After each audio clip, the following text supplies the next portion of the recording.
BS.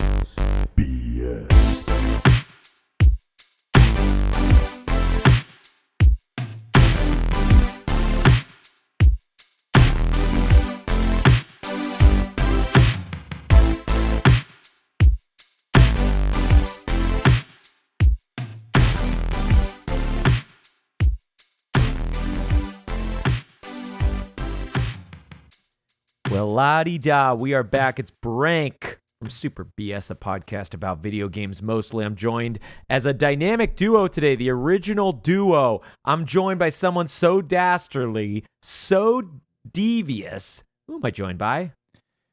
Just an average man named Josh. No, he's so evil. He's also the most evilest one. Well, this is going to be a crazy fast episode because we have more content to cover than probably the last 5 episodes and less time to do it. So we're going to get right into it. Before we get to all the E3 shenanigans, aka the new Summer Games Fest, I got to talk about a new little piece of tech I bought called the Nintendo Switch 2. I got one day 1, launch day. They ended up being incredibly easy to find everywhere, so I was not able to sell my extra ones. I returned them, so hey, good for everyone. They don't have to pay extra money. And yeah, I've just been dinking around with it, playing some Mario Kart World, playing The Legend of Zelda Tears of the Kingdom with the upgrades, playing Deltarune, Bravely Default, Fairy Whatever remaster. And I bought a small 256 gigabyte micro SD Express so I could actually load a few games on it. But do you have any questions about it? I don't, man. I've been Really? reading about it too. Yeah, I don't know. Like I was excited about getting that, and then I saw something we'll talk about later on in the show. So now I'm kind of I don't know anymore. Yeah, we'll discuss that very, very soon. But just real quick then, I'm going to give my takeaways from all of it. Overall, pretty impressed. It was what Nintendo needed probably 4 or 5 years ago, but they finally got to it, and it's way better. Tears of the Kingdom runs full 60 FPS the entire way through, 4K, right? Like, it's beautiful. Mario Kart World, incredibly well-made Mario Kart. Maybe my favorite. Has a lot of little critiques and criticisms that I don't love. Like, on the character select screen, it's the same characters with different costumes on top of new characters, so you sometimes have 7 of the same character as a selectable character, which I think is a little bit crazy. Do the characters each interact with the open world differently, or is there a... No, they're all the same. You could choose whoever you want, and you can, on the map, you can click any of their faces and then play as them. And then if you click any of the courses, you can just auto, it will fast travel you there. There's these 3 different challenges you can do within the free roam mode, which I think the free roam mode's incredible. They did a half step, which I was kind of bummed out about. You can't access Grand Prix or Knockout Tour from free roam. It's 2 totally different things. Free roam is just for doing your challenges. So in the challenges, they have P blocks, which are kind of like the shrines. They're like fun little, puzzles that you do. Puzzles or short races or whatever. Then they have just like question mark blocks, which are kind of like the Korok seed, that are the Peaches coins, because they have 2 different collectibles that are kind of hidden. So those are all fun. Last thing I want to discuss about it is Welcome Tour. That is a neat distraction, but something I have only played a few minutes because it is miserable to play. You have to constantly undock and redock your system. You have to take the Joy-Con off the console so you can use the mouse mode. You're supposed to have every single feature to be able to access the whole game. So I didn't buy the camera. I do have a Nintendo Switch Pro controller, or 2 Pro controller, as well as the Nintendo Switch 2. It's like an extra $95, right, to get the... yeah, Costco's selling it for $75. Okay. So, yeah, I mean, the thing about the Switch 2, the real headline should be like, hey, this was supposed to be expensive, but because of how expensive it already was, it's a lot lower than people expected, right? Like, this feels like, I don't think it's going to be this bad, but this has all the same signs as the Wii U, right? People came out there thinking they were going to get a Wii. They thought it was going to be knocking everything out of the park. It has way better graphics. They could not scalp those. There was no one buying, right? So that is the one interesting thing about the Switch 2. I think it's a great improvement. I'm stoked to play it. I've been just going back to old games and having a blast. I played probably like 8 hours of Tears of the Kingdom again because that game's incredible, and it's way better this time. Mario Kart World is super fun. Deltarune, they finally have 2 more chapters, but I could have played that on Steam Deck or anything. I don't know if it's on Xbox, but on PlayStation, Steam Deck, or the original Switch has it too. But yeah, I love it. I think it's great.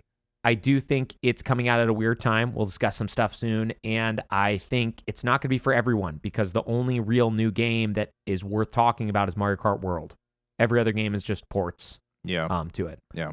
So, and I mean, even the new game, like Bravely Default, whatever, is a port of a 3DS game. Okay, so you got no comments or questions about that? There were... Oh, go ahead. No. Oh, I was about to say there were three showcases, 3 big ones. There were way more than 3. There were like Wholesomes and all these other ones. The 3 big ones, I say we go through all 3 of them pretty quick, not like every single announcement, but the things we think are good, and then kind of vote or like kind of discuss why we think which one was the best, right? So the first was right after you heard us speak last week, we joked about there probably being a Sony State of Play. Hey, guess what? There was one. It was announced the day after we recorded, and it came out like the day after we put the podcast on. So I think it was Thursday last week, Wednesday last week, the day we launched the podcast. They had a Sony State of Play, a surprise one. Reach out or say something if I miss a game. There wasn't a lot of stuff for me here. My biggest takeaway was Final Fantasy Tactics, the Evilist Chronicles, which is a remaster, not even a very big remaster, of the original PS1 title. Was there anything that stood out to you? We'll talk about a couple more things, but just curious what your... So, like you know, I'm a Final Fantasy fan, so obviously Tactics stuck out to me, but Neo 3 is one I'm interested in playing. Yeah. Did you play Neo 1 or 2? Yeah, I played the first one, and then I remember you talking about the second one, but I never played it. It's good. And Silent Hill looks it looks all right, but honestly, man, this was really kind of a dud for me. Like I was not. There's nothing there. Like even the Ghost of Yote, like there's nothing there that like brought me to the edge of my seat and was like, oh man, I'm really craving this game right now. Well, the Ghost of Yote was the funniest one because it was an announcement for the July State of Play where they discuss Ghost of Yote. So there's nothing to talk about right now. I mean, they announced some new Astrobot levels. I'm all for that. I love that. I mean, I love that game. I'll go back and play them all. They did a Bloodstain sequel. That's cool. I like Bloodstain. They did some trailers for games we already knew about. One of them was... what was this one? Oh, Metal Gear Solid Delta, Snake Eater, right? And then they showed off the James Bond game, which honestly was not a great showing, but whatever, they showed it off. And they had a couple other small games like Hirogami, Baby Steps, Everybody's Golf. They had Cairn, which has been in a bunch of other places. The only thing I think that was really surprising outside of Neo 3... Oh, and Pragmata coming back from the dead. Pragmata, it was insane. That one looks okay. I'm slightly intrigued. You know what really didn't blow me away, but kind of caught me off guard was Sea of Remnants, because that's the weird one. Almost like a exact knockoff of Sea of Thieves, which we'll talk about. I'm sure in a couple minutes here, but You know what caught me off guard? PSVR 2. They're actually being mentioned at all. Like, I was surprised they had 2 PSVR 2 games there. Well, I thought they were going to let that thing die. I thought they were going to let Thief die, and because nobody's really in that franchise. They tried to make a comeback, remember, on the Xbox One, and it did not. Yeah, I never played that one. It was not a fun game, man. But I was kind of expecting to never see that franchise again, and they're like, oh, let's put a dying franchise on a dying system. Yeah, it was bizarre. But yeah, I think the biggest one, the one that probably doesn't matter to you or I at all, but probably the biggest announcement from the entire thing was the, what's it called? Marvel Token Fighting Souls. It was the ArcSys Works. Yes. Marvel. Looks really cool. Everything's in Japanese. If I were interested in fighting games, I would definitely pick this one up. But since I'm not, this might be something that if I ever get a chance to play it for less than $20 or for free, I will definitely play it. But it looks really cool, but it's just not my style game. Yeah, I'm kind of there with you. It looks so cool that depending on its price point when it comes out and what I'm feeling, like, hey, I might just pick it up just to check it out. But I know I wouldn't play more than 4 hours of it or whatever. And the last time I tried an Arc Sysworks game, it was Guilty Gear Strive, and I turned on the campaign, and there's actually no fighting in the campaign. It's just a 2-hour video. It's pretty cool. I watched an hour of it. It was actually like a really, really cool video. You don't control a character at all? That's it? No, you just watch videos. So it's, so yeah, it's there's maybe not a lot for me there. After the State of Play, 2 days later, we got a gap of 2 days for each of these showcases. They had the Summer Games Fest, Jeff Keighley's show, kind of the one that ended up taking place and taking over what was E3, right? It's the one third party, a lot of people are here, blah, blah, blah stuff. We'll just, like the PlayStation one, we won't talk about everything, but we'll talk about the big ones. The biggest one, Resident Evil 9. Requiem. It was awesome that they showed that. I thought the trailer didn't really do much for me because it just didn't really show what the gameplay is or anything. So have you been reading any like the speculation online about it? So they're saying that they're going back to Leon as the protagonist in this one. Yeah. So, but they showed you they showed most of it you were seeing from the perspective of that girl. So I'm really I can't remember her name. Yeah, confused as to what's going on. But she kind of reminds me of the main character from Medium. Remember that one? Yes. Yeah. I mean, I will say, in my opinion, it wasn't a good first reveal for it. Like, there were parts of it that were neat, showing you that you're going to go back to the nuked out Raccoon City. There's like a lot of things that I thought were cool, but overall, like, I haven't wanted to rewatch that trailer, which is always the sign for me that it's like, wasn't that great of a trailer. I saw it once and I don't want to see it again. Beyond that, I'd say the next biggest thing was probably Lies of P DLC coming out today, that day. I did not expect that. Well, actually, no, that's not true. I did totally expect that was going to come out during one of these showcases this summer. Wasn't sure which one it would be at. I like Lies of P. I don't love it, so I didn't buy it. So it's, for me, it didn't do much. They did stuff that everybody expected. Dying Light the Beast comes out August 22nd. They did another Onimusha trailer, which that game has had so many trailers for a game that's still a year out. Yeah, then there was a lot of like, I don't know what you want to call it, but like Eurojank style stuff, right? Like stuff that you're like, who's this for? Like, was it this one of the Xbox where they had Atomic Hearts 2? Xbox. Really? Okay. So, then Xbox was the kind of pervy one. One of them had like a lot of semi-pervy trailers. I thought it was the Summer Games Fest one. But yeah, there's just like a lot of games that do not speak to me at all. I'd say the only other one that I saw and I was like, I'd like to play this is the new Ryo Gagotoku, the Like a Dragon, Infinite Wealth, that developer, right? They're making their game, Project Century is called Stranger Than Heaven. Okay. I thought it looked pretty good.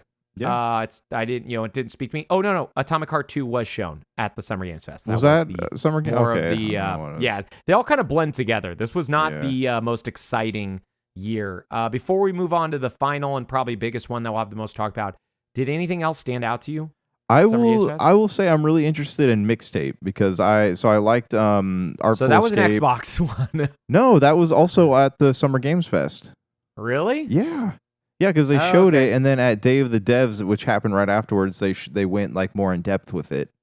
Oh, okay. So, yeah, sorry I doubted you. It's just not on this list of announcements, so I thought that was like an Xbox one. Well, I mean, it was originally it was announced way before this. I don't remember what showcase we saw it at originally, but they did show some footage of it at Summer Games Fest. Anyways, yeah, I know I like the sound. I like that style game, and this one looks like it's full of mini games. So I'm hoping it'll end up being fun, but that style games kind of hit or miss. So.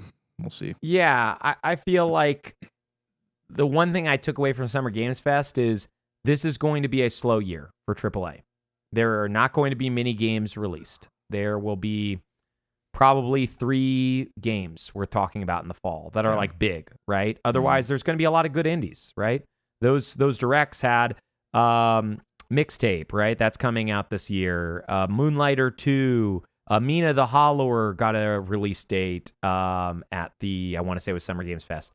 So there was stuff shown that was interesting. Summer Games Fest has been weak for a while because they have so many co-marketing and branding and all these other deals that they have to do where it's like half of it feels like an ad that sucks. Like it's not a good ad, right? It's like hey, it's so weird to me because so much money goes into this that you would think that we'd be able to see something like more high profile, because still the big developers are still going to either Sony or Xbox. You know, we have like Square, and I mean even Capcom was holding off some things to show until, you know, the Sony and Xbox conference. We got to see Resident Evil, but for the most part, like there's a lot of games that the you know, the devs aren't owned by either of those, you know, the big two companies, but they're still going to those two to show. Yeah.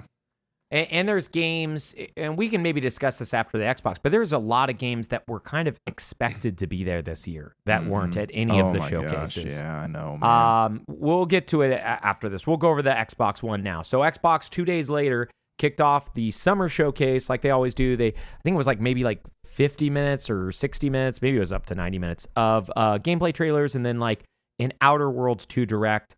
The Xbox showcase kicked off with Outer Worlds 2, a trailer, which I thought was very bizarre because they were doing a Direct, but whatever. So they did. They had a bunch of other stuff they announced. There was quite a few things that I'm interested in. There were quite a few missteps. But before we get to the big new handheld release and talking about that, what games specifically did they talk about at Xbox that were like, oh, yeah, I'm excited for this? So I'm interested, man, in the what was the one by Game Freak? Oh yeah, Beasts of Reincarnation. Mm-hmm.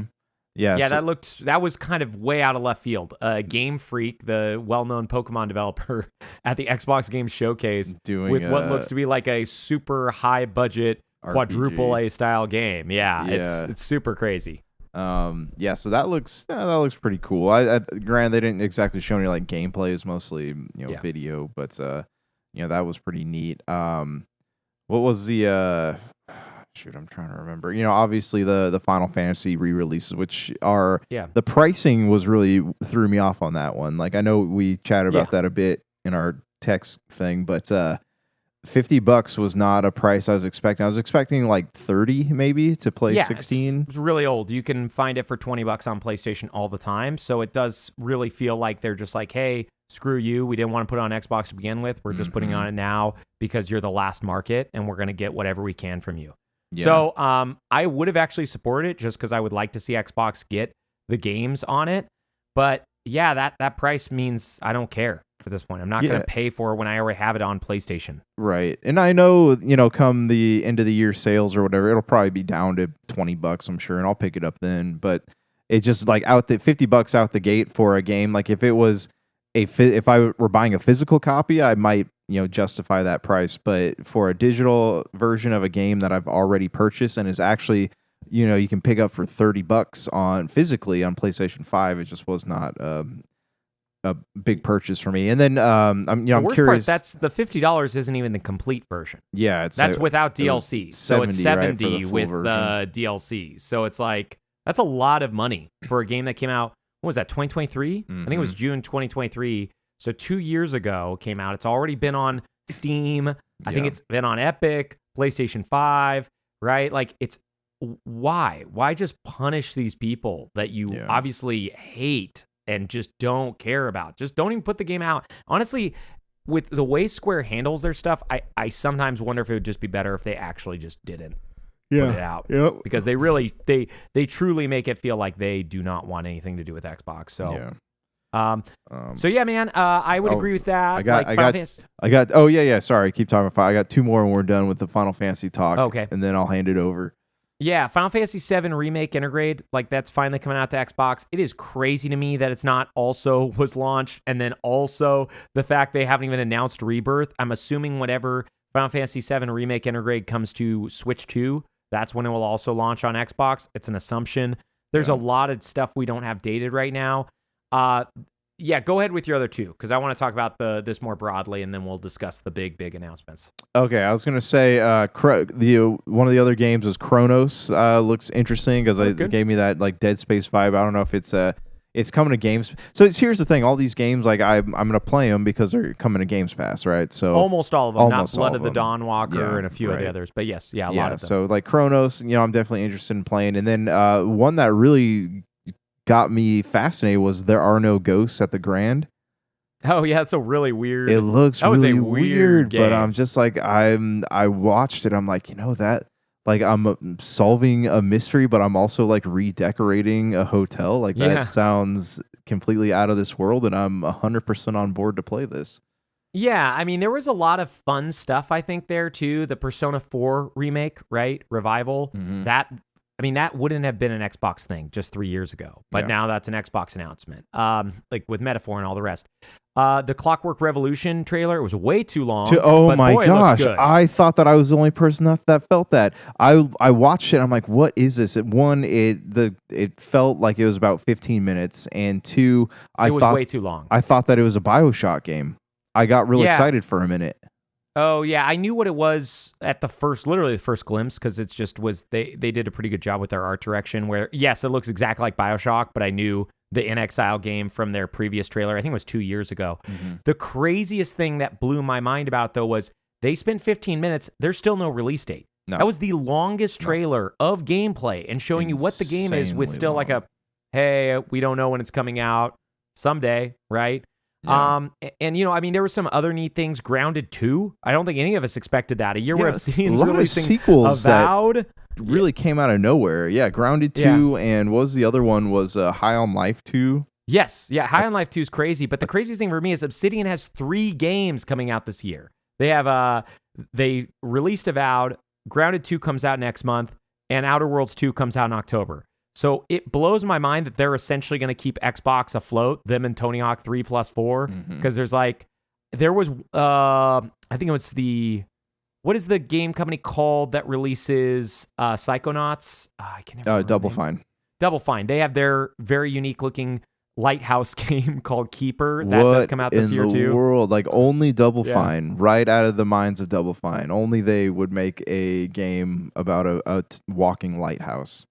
Yeah, I think it looks good. I mean, they showed the Indiana Jones DLC September. So Microsoft has stuff coming out, but really what I walked away with is like next year is going to be awesome. This year's going to suck because everything that looked cool has a 2026 date, and everything that I was like, oh, this is fine, has a 2025 date. Like I used to love Ninja Gaiden. I don't even know if I'll play 4 because it's coming to Xbox Game Pass. Yeah. But like I wouldn't have played 4 otherwise. Yeah. Like if I had to pay $70, I just wouldn't have played it. I didn't like 2 or 3 when they came out. I haven't gone back to revisit them. For me, one of the biggest standouts though, and the best surprise, probably the best surprise, honestly, for me was the Super Meat Boy 3D reveal. I loved Super Meat Boy back in the day on Xbox Live Arcade. It's a hard game. Yeah, and the fact that they're doing a 3D version of it, man, that just speaks to that 90s child, right? In me. The 64 graphics games that we're going to do. Yeah. Okay, so the biggie. Nintendo announced their hardware, I don't know what you even want to call it. They're working with Asus ROG Ally. No, not Nintendo, Xbox. Oh, sorry. Yeah, I can't believe I said that. I was like, is this a lead-in? What are we doing Sorry, Xbox announced that they're working in conjunction with the ROG Ally, which already exists right now, to create a Xbox-branded ROG Ally X that will have an Xbox interface, but still allow you to access the Steam stores, GOG, all the stuff. Kind of what Gerald had mentioned a while ago. And while they were showing it off, which was a really, really cool trailer, they were showing nonstop footage of Hollow Knight Silksong, one of the most anticipated Metroidvanias right now that everybody can't wait for. It's kind of got like Elden Ring fever pitch. We want it, we want it, we want it, we want it. Yeah. And then they're like, hey, this is coming out when this launches, or by the time it launches, it will be out. Real quick, before we get into like pricing and stuff, what do you think when you saw the handheld? I had heard that something like this was coming out, and I don't know like what really sets it apart from the other ones that you could also access Games Pass on. I think it's because you were able to use the Xbox Cloud app on the others and maybe not Games Pass as a whole, but I'm not 100% sure on what sets it apart from the other ones, but just seeing it though, I got this excitement that I didn't think I would get, because it, like you said, it's not just allowing you to play Xbox, but Steam Deck as well, like, or not Steam Deck, sorry, Steam. Steam on it as well. And that's what I was talking to you about last week, though, when I was talking about what Big Dog had mentioned, saying one day you'll be able to play God of War on Xbox hardware. Like, who would have thought, man? Like, yeah, I'd been mentioning that a while ago. I expected God of War just to come to Xbox natively. This does make a lot more sense coming to Steam. Just because everybody's going third party, kind of, where like all their games are coming everywhere. But yeah, one of the things I thought was really, really phenomenal is, I love that idea. I have a Steam Deck currently, but I would trade that in a second to get something that plays all my Game Pass games plus Steam games, plus is the most powerful. Now, with that comes the caveat and the catch that people are expecting this to be $800 to $900 as the MSRP. It's $1,000 after tax in most places. That's about what the other ROG, how do you say it? Yep. ROG Ally X. Yeah. Yeah, some people call it the ROG. Some people call it the ROG. I call it the ROG Ally X, not the Xbox branded one, but the one that's currently on the market. This one could be even more expensive, but people are guessing $800 to $900. Here's the thing, though. Like, if it's an Xbox product, I don't see it breaking an $800 ceiling. I could see $700, maybe $800 for like a whatever the ultimate version of it is, but I don't see it going above that, because that's not, Xbox is a company that is notorious for trying to move away from physical hardware. So I don't imagine they're going to be like, oh, hey, buy this physical thing to play games digitally, but you're going to have to take out a loan or a second mortgage to play it. Yeah, but you've got to remember that this isn't just an Xbox thing. They're co-branding this. So two companies need to take a cut, right? Yeah. So it's like, not only do they have two companies, but Xbox isn't going to be the only one responsible for the pricing now. So I'd agree with you. I think Microsoft may have even subsidized it to an extent just to get more people to be part of the platform, or they would have back in the day. They did that with the 360. But with the fact that it's Asus and not Microsoft alone makes me think like, hey, this could be crazy expensive. The other warning sign or red flag that came up is, and I didn't even think about this till much after. When I was watching, I was like, oh man, I'm getting one of these, getting rid of my Steam Deck. I can't wait. I'm so excited. I was like, my Xbox is going to be my new main thing, and I'll just take the ROG Ally X with me whenever I want to play games portably, right? It'll work perfectly, the cloud saving, all that stuff. The games that are playable through the Xbox app, the ones that will have the games with cloud saves and stuff, are only the Xbox Play Anywhere titles. And while this showcase showed a lot of Play Anywhere titles, Xbox does not have a huge history of Play Anywhere titles. It was kind of like a small thing they had done for some games in the past. So I had mentioned to you and the doctor that, Metal Gear Solid Delta, a game that I am still planning on buying on Xbox, I'm not sure if I buy the handheld, I'll be able to play it there, and that's a game coming out this year. Yeah. So my hope is that it's not just going to be Games Pass, right? I'm hoping it's going to give you access to the entire Xbox marketplace. So like if I want to Xbox PC marketplace is what it's giving you access to. Yes. So if I want to partake in the the end of the year summer sales or whatever, and it's a game that's not on Game Pass, like I could buy it, download it, play it in the same manner that you'd be able to do that with Steam, right? If you're putting this Steam on the handheld. The big difference is, say you want to play games, say you still want to mainline games on your Series X, right? Because it's got the best output, and it's just the coolest looking thing, and blah, blah, blah, blah, blah. And then you want to take things to go. The problem is, if that game is not Play Anywhere, you have to buy it again on the Xbox PC store second time to be able to access it on your handheld now. Because if you played it on your Xbox Series X, that's not the same storefront as Xbox PC. That's a different storefront. So this being a handheld PC and not a handheld Xbox is something I could see as a problem.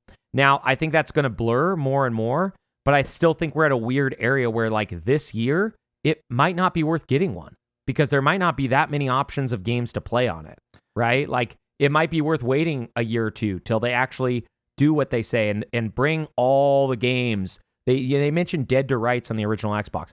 That's not playable, as far as I know, on Xbox PC. Bring all that stuff to, like, the modern consoles. Yeah, it's hard to say, man. I mean, I'm sure we're gonna get I'm predicting that this is probably gonna drop in time for the holidays, You think? Yeah, they're saying holiday 2025. Yeah, So we don't so- know what that means. Probably October, November. Yeah, So we so- don't know what that means. Probably October, November. Right. So that being said, I'm imagining we're gonna get some sort of direct that talks, not direct, but a showcase or whatever that talks about what exactly this thing can do in terms of the how the Games Pass or Microsoft Marketplace or whatever works on it. But again, though, like the fact that you can put Steam on it, like if you don't have that game, most of the stuff that is released on Xbox, minus like the 360 titles and stuff beyond that, are things you can pick up on Steam too. So I mean, it's just I mean, that's not. I agree with you there, but the difference is you can get a Steam Deck for sub $500. Yeah. You can get a Steam Deck right now, I think, like the LCD, which is outside of a smaller battery and a few other caveats. I've seen as low as $230 refurbished. And it plays games as good as, not in every case, but often as good as the current ROG Ally X. That is $800. Does not play every game as good as, but many games it does. So why on earth would I spend my $800 to $900, $1,000 on this device if I can't play my Xbox games on it? Because I can already buy a Steam machine, right? Or I could buy a Lenovo Legion Go for $500 that also has SteamOS and Windows. My thought is like, hey, I want this because I want the ease of Xbox use. I want the console experience on the handheld, right? Yeah. And Steam is giving that to me to some extent right now. But what I don't want is like, my Steam Deck, I love it. One of the worst parts is trying to play it docked. It does not look good when I play the games attached to my screen. I want this to be, hey, I played on my Xbox. I shut it off. I went, somewhere. Maybe I have to connect my, handheld to like my phone or something so it gets the cloud save, and then I pick up playing, right, wherever I go. That's another thing, though. It has to have docking capabilities. Like they didn't talk at all about that. So this thing, I'm not sure it will have docking capabilities at all. I think it will probably have the option like Steam Deck does where you can plug a USB-C in and output to your TV. Okay, but my guess is that's what I'm talking about. But it's not like Switch where it actually looks better and like runs better. Like Steam Deck looks like they stretched that 8-inch screen to 60 inches. Yeah. If you can imagine what that looks like. So that's not good, right? Right. Now, if the game is really, really low res, it will sometimes, or really low quality in terms of like, it's pixel art, it will sometimes make it not look so bad. But every other game, it looks like trash if you play it on the TV. Yeah. I would love it if they made it so it was like a Series S, essentially, like a handheld Series S. But again, my biggest concern is if I buy Kingdom Come Deliverance 2 on my Xbox today, and I don't get around to it, and I decide, hey, I want to play this on the go. Can I play it on the go on my ROG Ally X, or do I have to purchase it again on Steam or purchase it on an Xbox PC? Or they're actually, and this is just from stuff that's already on Games Pass, and you can alternate between PC and console. But they do a good job of like your game saves don't just sync to the hard drive, but they sync to the cloud too. So when you say I'm playing Pal World, right? I was playing Pal World on my Xbox, and then I go and want to play it on my computer. It syncs my save data to my computer file so that I can pick up where I left off on the console.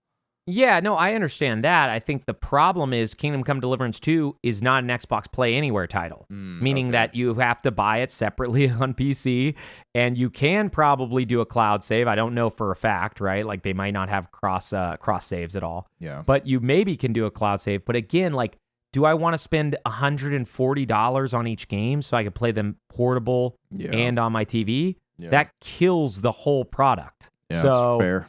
So I'm sorry I seem like such a downer. I was so excited when I saw that trailer, but between the pricing and then the idea of that I might be having to double dip on these games anyways, I don't know if I'm going to spend $1,000 this holiday, right?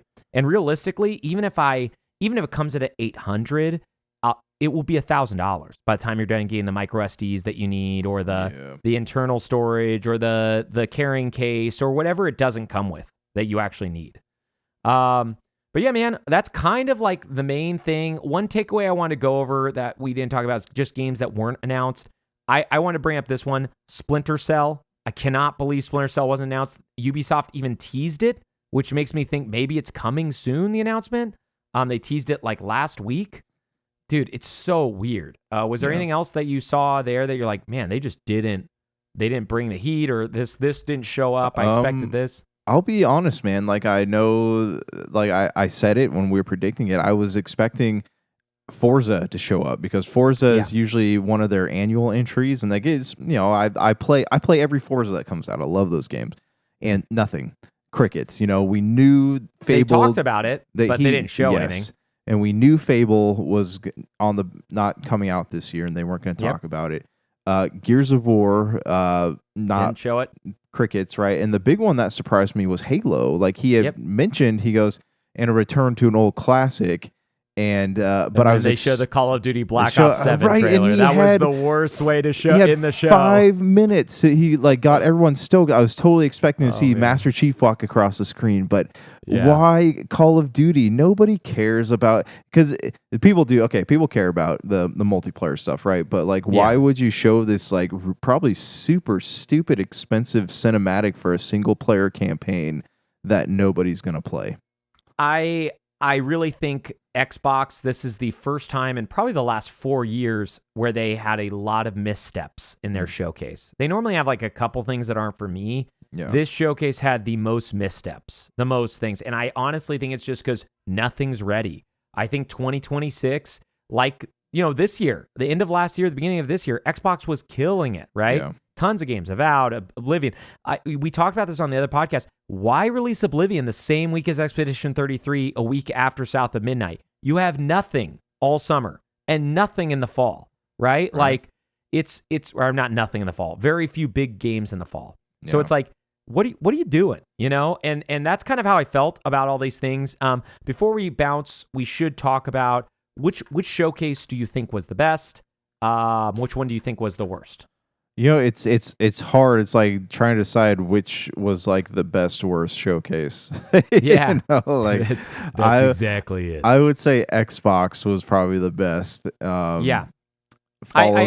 I agree with you. I definitely think they had a lot of missteps, and it was a little bit too long, and some of their trailers did not hit. But I agree it was the best. But the difference between Xbox and PlayStation for me is that they actually showed stuff that I actually want to play.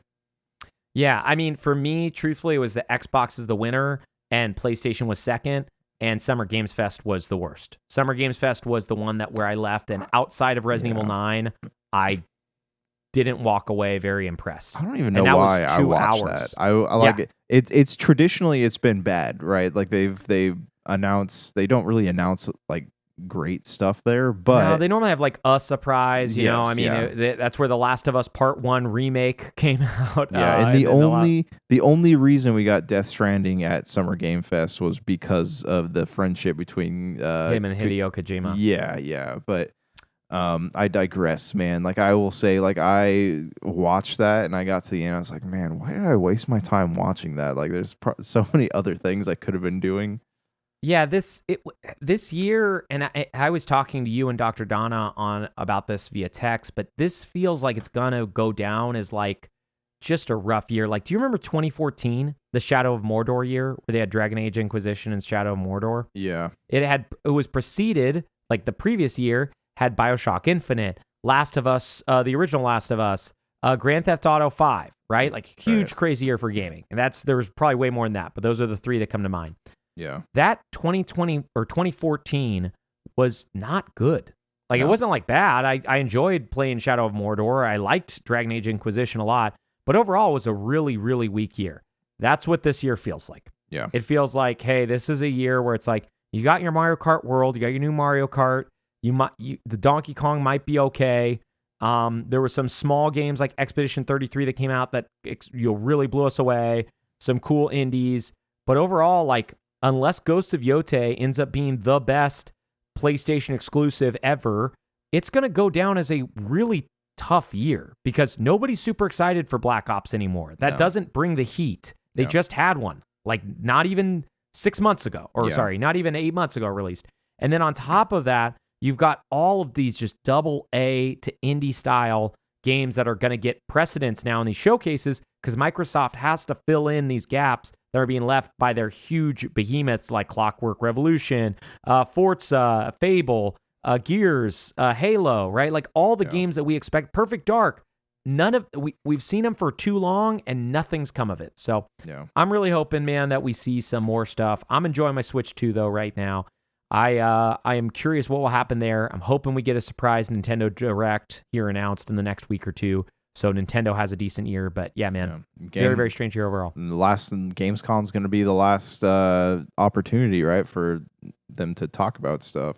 Oh, all three of them. Nintendo normally does Direct just on their own. They never really show up to anything. No, sorry. I mean Xbox and PlayStation. Oh, yeah, I guess they're going to be there. Their next opportunity after that will be sometimes Game Show, Microsoft does a November thing, but the Game Awards is really it. And the Tokyo Game Show, maybe Sony might announce like an RPG, right? Like there might be something. All right, man. That was awesome. That was fun. Sorry we're leaving you guys so quick today. We had to discuss that crazy news. Peace. Oh, yeah.